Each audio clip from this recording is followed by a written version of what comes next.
Hey guys, welcome to this video. Today I'm going to tell you how you can possibly get an Arbitrum airdrop. So this is going to be a very short video. I'm not going to talk about the project itself. Arbitrum is a layer 2. If we go to DeFi Llama, you see here a list of networks sorted by total value locked. And you can see that Arbitrum is number 10. From 1 to 9, these networks, they all have tokens, but Arbitrum doesn't have a token. So the best way to get an airdrop is to use the protocol, is to use the network in this case. So you can bridge tokens from one network to the other, you can do transfers, you can exchange tokens, you can stake tokens. In this specific case, Arbitrum has created the Odyssey. So the Odyssey will be a 8-week challenge that will come with specific instructions. And if you follow these instructions, you will get NFTs. And I'm pretty sure that when they decide to launch a token, those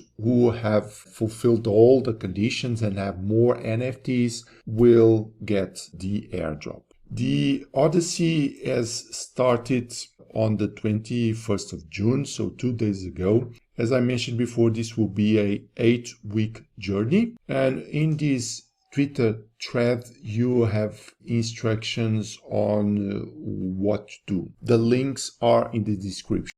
And then you just connect your wallet. Okay. So in order to add the Arbitrum network to your MetaMask, you go to chainlist.org and then you search for Arbitrum and then you just click connect wallet. So I have done it already, so I'm not going to do it now. So just click connect, then confirm, and the Arbitrum network is added to your MetaMask. So then you go to this link, as I mentioned before, and here you will see a list of bridges that you can use.